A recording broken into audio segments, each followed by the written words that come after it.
What's up, Planeswalkers? It's your boy K-Dog. Another fun video for you guys. This one we're looking at Ral's March. This one is a 4-color token deck, and the main idea behind this one is Ral Storm Conduit. It's a 4-mana, 4-loyalty Planeswalker. Has a static ability that's not too relevant. Whenever you cast an instant or sorcery, we do 1 damage to an opponent or a Planeswalker. It's just a nice little bonus. With +2, we can scry 1, so we kind of fix our next draw. But mostly what we're looking at here is the -2. Whenever we cast our next instant or sorcery spell this turn, we copy that spell.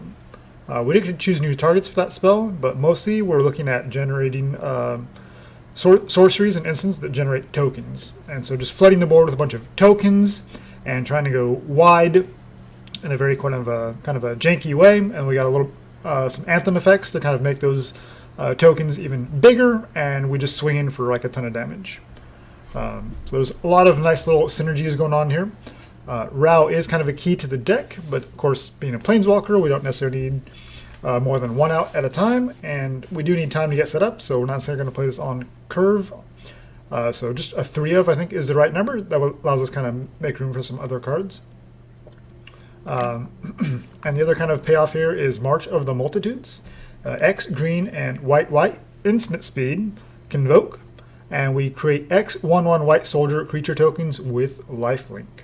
So nice having these lifelink creatures, because often it is going to take us a little bit of time to kind of get set up and kind of go wide and start getting our anthem effects going as well before we're ready to actually start attacking in. So we are going to take probably some damage here in the early turns while we're getting set up, and then getting that lifelink back later on just gives us a nice comfortable breathing room, and just a really powerful spell because we can use those creature tokens to convoke and then make March of the Multitudes like 6 or 7 or 8 or whatever, and then we have Ral out and we can -2 copy that, and now all of a sudden we have 14, 16 1/1 white soldier creature tokens with lifelink, and that's kind of the main idea of the deck.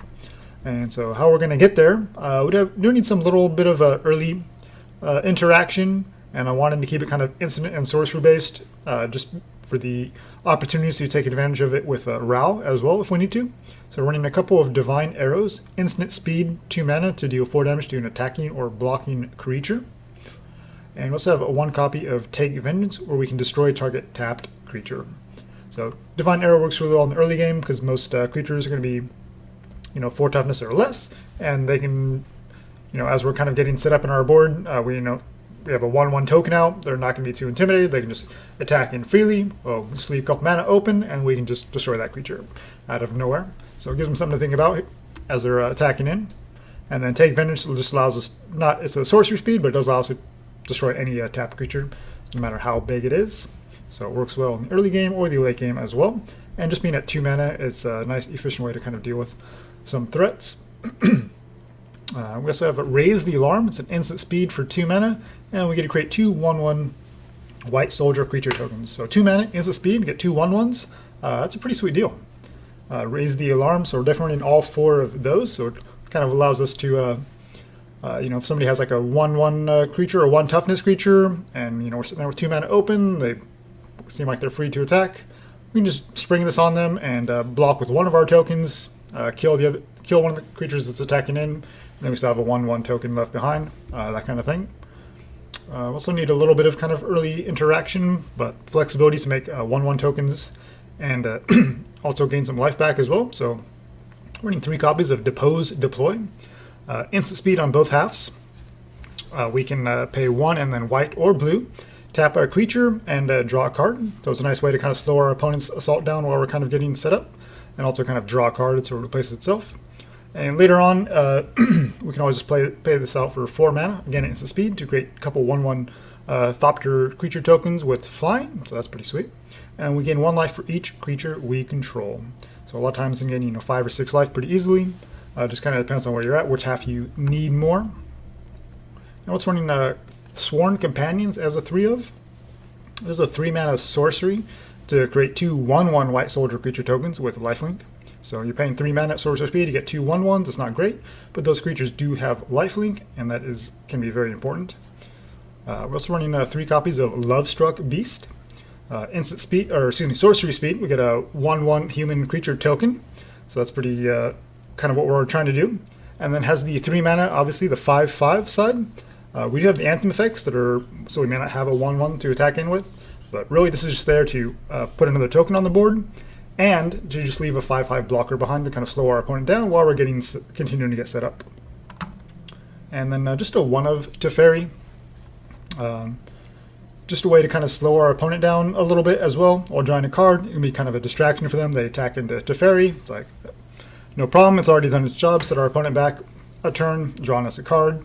And, we do have some sorcery speed creature token generating spells. So in the off chance the Teferi does stick around, then it's kind of a nice upside there of being able to cast those sorceries now at instant speed. So we are mostly kind of white and green focused, and the blue and the red are the splash. So just a 1 of, definitely don't need to add any more of Teferi. I think we've all seen enough of that card anyway. Running a couple copies of Pledge of Unity. It's a 3 mana instant speed. We get to put a +1/+1 counter on all of our creatures, and then we gain a life for each creature we control. So again, we're going to take a lot of damage probably in the early turns against very creature based decks, but this is one way to kind of allow us to get an Anthem effect and get some life back at the same time. Just a 2 of, because obviously we do need other cards to help us kind of get there. Conclave Tribunal. It's not instant or sorcery, but just being able to convoke this, we can play our our creature token generators and then basically use those tokens to tap for the Conclave Tribunal and basically kind of play it for free. So it works really, really well that way. And then just being able to exile anything on our opponent's side, any non-land permanent. We'll just need that flexibility. Tamiyo's Epiphany. It's kind of an interesting one. Obviously, like I said, the blue is kind of the splash color, so having this only be 3 and then 1 blue makes this a lot easier for us to cast consistently.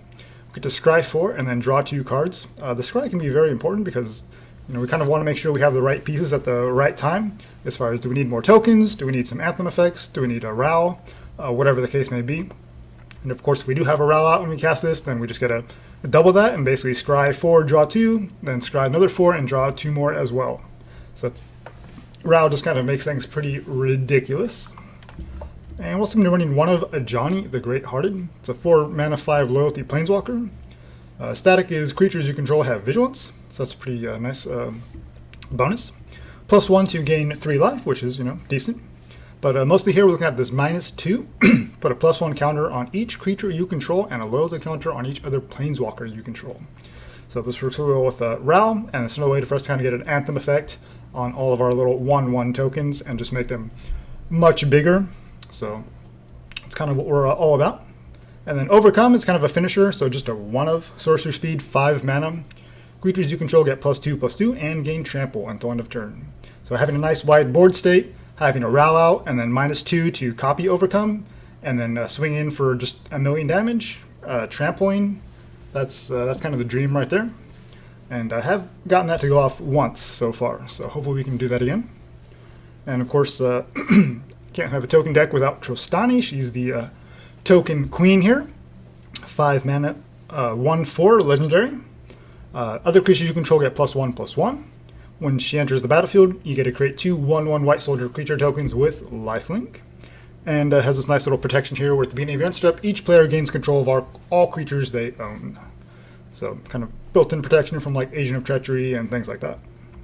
So hopefully we won't be coming across stuff like that, but just kind of a nice little Anthem effect mostly, and also to add a couple more creatures out at the same time. I'm also running a couple of copies of Perces Intervention, red and X, and then we can either choose to make a X1 red elemental creature token with trample and haste, where they get sacrificed at the end step, or we can deal twice X damage to a creature or planeswalker. So if we need to, then we can just use this as removal. Again, the dream is to have a Ral out, and then we can -2 and copy this and just make 2 7/1 red elemental creature tokens with trample and haste, along with the rest of our tokens out, and then we just swing in for a ton of damage. Those elementals have trample, plus all the other 1/1 or 2/2, whatever we're at. They're attacking in as well, and it just makes things really difficult for our opponent because we're just super wide and we have this explosive play kind of out of nowhere. And of course, we went over the 2 copies of March of the Multitudes. So just a 2 of, because it is kind of expensive, and we'll need to make sure we already have other creature tokens out to actually get the most value out of this. And so the mana base is a little wonky, but Most part seems to work okay. 25 lands in total because we do have a lot of kind of more expensive spells. So mostly white green base, so 2 plains, 2 forests. Do need just 1 basic island and mountain, and then 3 Hallowed Fountains, 3 Stomping Ground, 3 Sacred Foundry, all 4 Temple Gardens, 3 breeding pools, and then for some fixing, the 3 Fabled Passages. So it seems to have worked out okay overall. Go over to the sideboard real quick. Try to keep it kind of flexible. So we got a couple copies of Devout Decree for the red and black creatures, planeswalkers, a couple Ether Gust for red or green spells, a couple negates just kind of protect us from like board wipes and things like that. A couple copies of Fry for the white and blue creatures and planeswalkers. 3 Return to Natures for artifact enchantment hate, and also for exiling our opponent's cards from our graveyard for like escape and stuff like that. A couple copies of Unbreakable Formation, just another way to kind of get an Anthem effect going, and then also lets our creatures be indestructible. So a little bit of protection from board wipes, but it's kind of clunky to use that most of the time. So mostly it's just in there as a way for us to kind of get indestructible, the vigilance, and the +1 counters against other creature-based decks. And because we are kind of slow to set up, if other opponent is playing like actual creatures and getting much more aggressive board state going on, we have a couple copies of Shatter the Sky to kind of slow roll our creature tokens, and then we can Shatter the Sky, clear the board, and then we can start adding our tokens to the board. So that's pretty much the deck. Obviously very janky and susceptible to board wipes, but that's not why we're not playing. Going to be playing it in ranked. Just going to play some nice casual best of 3. So this deck is pretty fun. It's definitely more of a kind of a bend but don't break. You are going to kind of fall behind in the early turns, but then you start going wide really quickly, and we get the lifelink tokens going on, and you can get all that life back, and you can comfortably get back into the game. Alright. Don't like seeing Overcome in our opening hand, but we do have the Sworn Companions, and if our opponent is playing some creatures early, we can hold up the Depose deploy. If not, we just cast the deploy side, and we do have all of our colors, so I think we'll try it.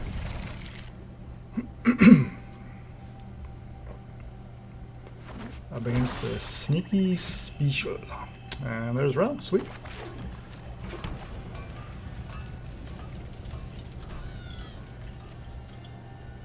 So next turn, doesn't really matter what land we play. Okay, double swamp, no creatures, so I think we'll just play the Fountain tapped. I doubt they're going to haste anything in here.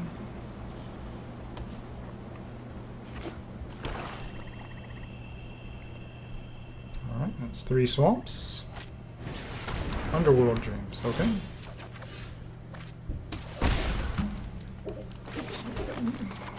I wonder if they're just like a devotion deck, or what they're trying to do here.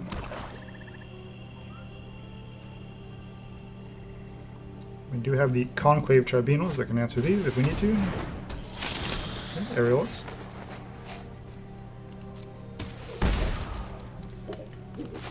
Well, the Divine Arrow can kill it if they're dumb enough to block, so we'll try that.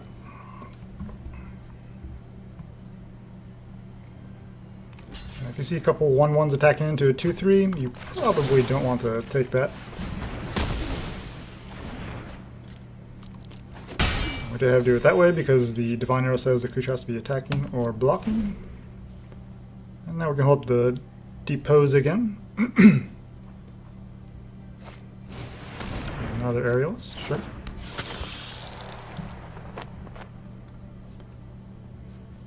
Oh, yeah, I think we'll cast it now just to draw a card. Tribunal, okay. Not too worried about life gain just yet.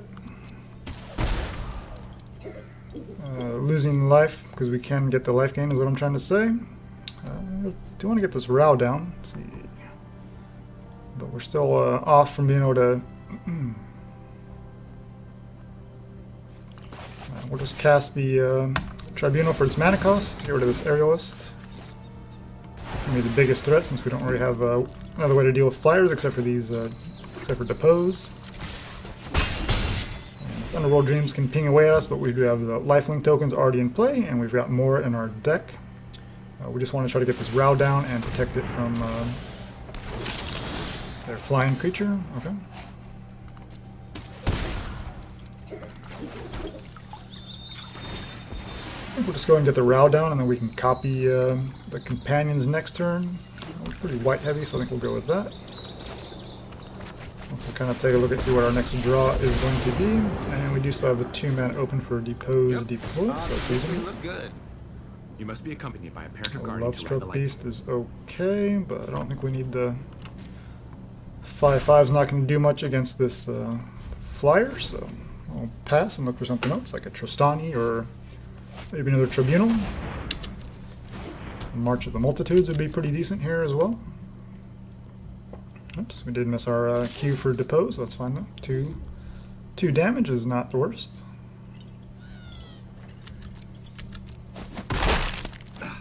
Signs indicate that hurt. Raise the alarm is okay.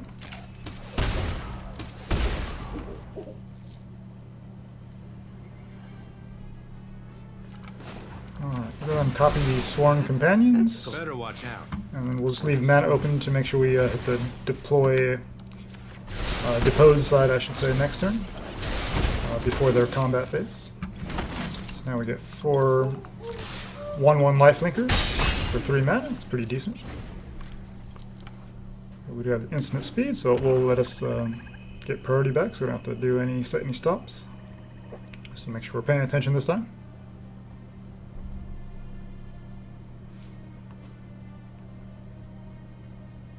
You could just have like a Murderous Rider or something else for the Row, but the way they attacked it earlier tells me they do not, so. We sacrifice a creature. That doesn't seem very good against us. Okay, looks like they're moving to combat, so we'll go ahead and tap it down. Ping them. Epiphany's not bad.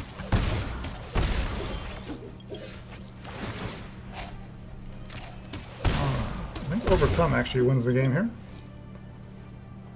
We have 5 1/1s, and we give them all +4/+4.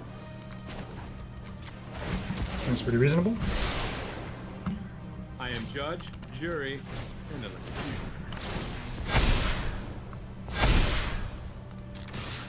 25 damage plus lifelink. Alright, negative 13, we go to 39. Alright, against the Underworld Dreams deck. These guys are kind of annoying, so that felt pretty good. Alright, Depose, Deploy is okay. Definitely want these Devout Decrees.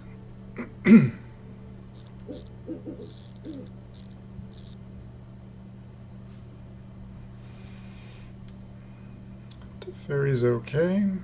I'm not sure how worried we should be about these Underworld Dreams. They're kind of annoying, but it wasn't like terrible. Obviously it didn't bother us that game, but alright, what do we want to take out? Lovestruck Beast is pretty medium here. We'll shave off 1. And Divine Arrow can be kind of hit and miss as well. And we'll just play 1 of Return to Nature, just in case we get off to kind of a slow start. We can kind of slow their Underworld Dreams down and play. We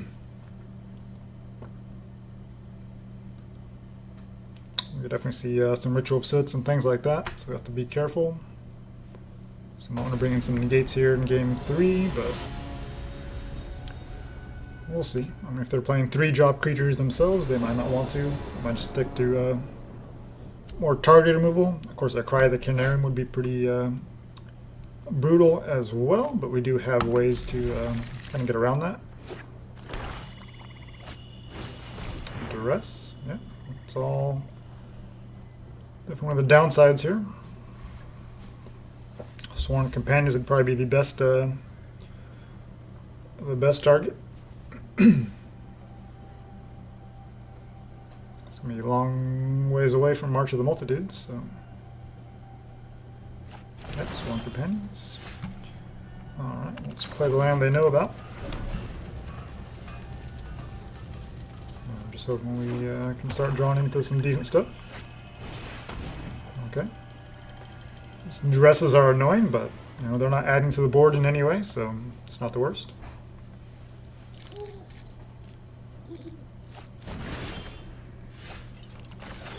Let's continue playing the lands they know about.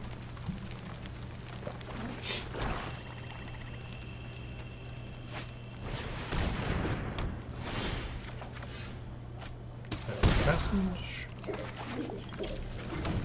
Yeah, flooding out here.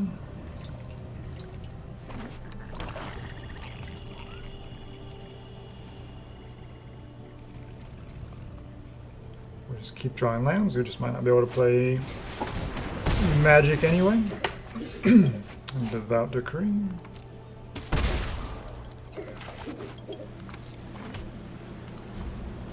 When they do finally play a Bloodthirster Aerialist, the Decree will at least allow us to scry. We also have like Timred or maybe even like Erebos. Okay, we're just drawing nothing but lands. Feels Magic the Gathering, man. Feels Magic the Gathering. We'll give it another draw or two and this thing will pretty much be over. As you know, they're just going to have like a million things of removal.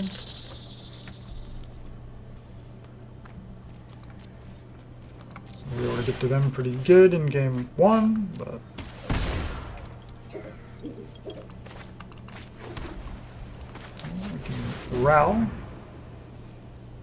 But I'm sure they have some removal since they saw Row in game one. Let's get the Scry. Yep. Probably Good. worth the Devout Decree here on the Blight Beetle.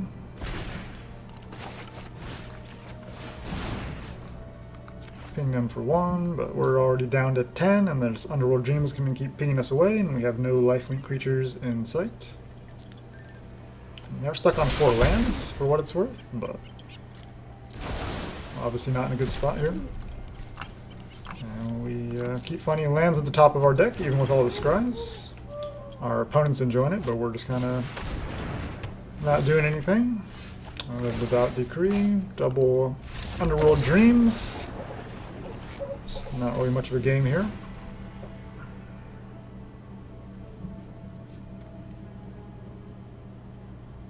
Alright. Well, let's just shave off the Lovestruck Beast altogether, bring in a couple of negates. We'll add one more Return to Nature. I think we'll shave off the Overcome. We were pretty lucky to get that off here in game 1. I doubt they're going to let us go that wide again, so probably should have taken that out. Let's try it like that. Don't want to overemphasize these Underworld Dreams, but they are annoying. Just pinging you away turn after turn, especially with you're just holding up nothing but removal. It can be very difficult to deal with.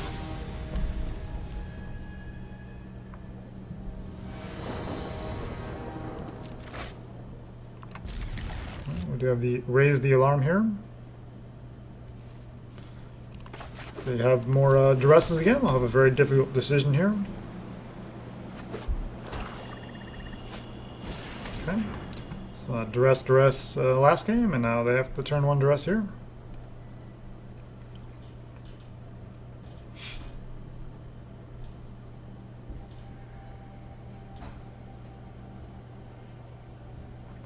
I wish I could sideboard so well to draw my duresses when I need them. Feel like I never do.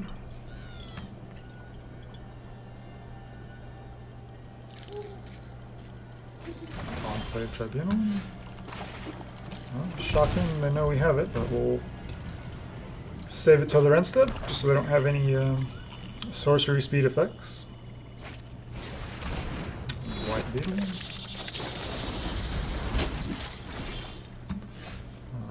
I don't love hitting this, but I'm going to scry for a land. Don't need more removal, just need some lands here. Tristana cannot be taken away by the duress. I feel like Agonizing Remorse is just kind of the better card because you can kind of hit anything with it. And even in their deck, Underworld Dreams, I think Drillbit would probably be the better card as well. But of course, Duress is something you can cast on turn 1, so it's better in that regard. Okay, taking away our creatures, so it tells us they don't have that much removal. Shadow Spear, okay. Missing our land drops.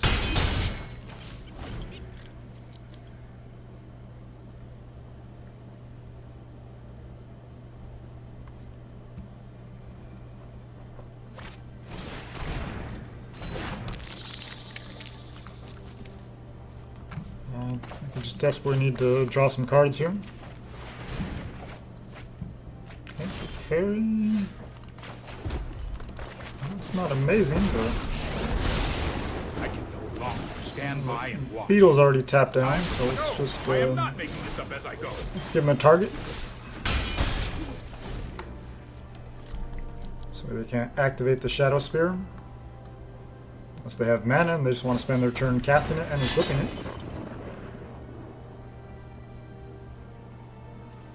Yeah, you can kill my Teferi, that's fine. That's all it's there for, just to be a distraction. Alright, so we're looking at 4 mana at least. There we go. So we got a chance still. We'll go for the companions. And if they're running stuff like Blight Beetle until we don't have sweepers, because Cry of the Canarium and Ritual of Soot both would go against having Blight Beetle in play. It does have protection from green, but most of our, all of our tokens are white.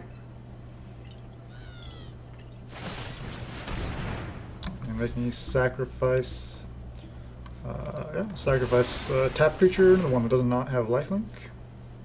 If you want to attack in, go for it. And next time we'll just go for Tristana. And we'll hope the Devout Decree. Now we get a nice easy attack here for 6. They can jump block 1, but then they lose their beetle. We're going to gain 4 life here. As long as I don't have a sweeper, then we should be in good shape. 3 mana, 4 cards in hand though, so we will see. We do have the Sworn Companions at the ready.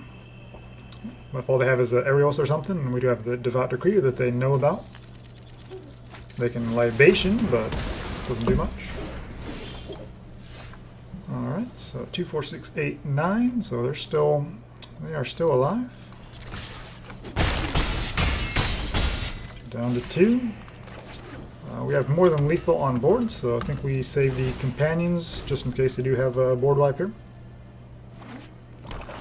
Agonizing Siphon tells me they do not. So whatever they kill here, they have to kill.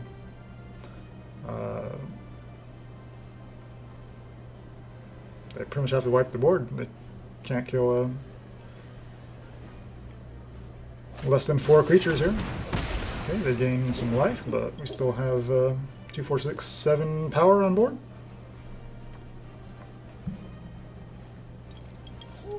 So a good game. That was pretty tight.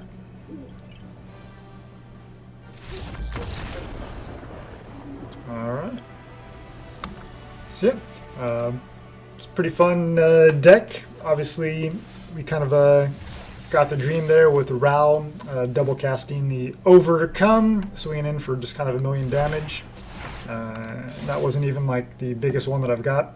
We'd have the March of the Multitudes in hand, but of course our opponent was in mono black and had all the duresses in the world. If it wasn't for that, obviously we could have done some pretty crazy things in game 2, but unfortunately we just drew nothing but lands. And our opponent had pretty much all the answers and the Underworld Dreams chipping away at us, and there was just no reason to stick around. And then game 3, even with the disruption, we were still, once we were able to kind of actually find our spells, we were able to kind of add to the board and get those creature tokens going. So Yeah, it's pretty fun to play, and recommend you guys giving it a try. And hope we'll see you guys in the next one. All right, take care.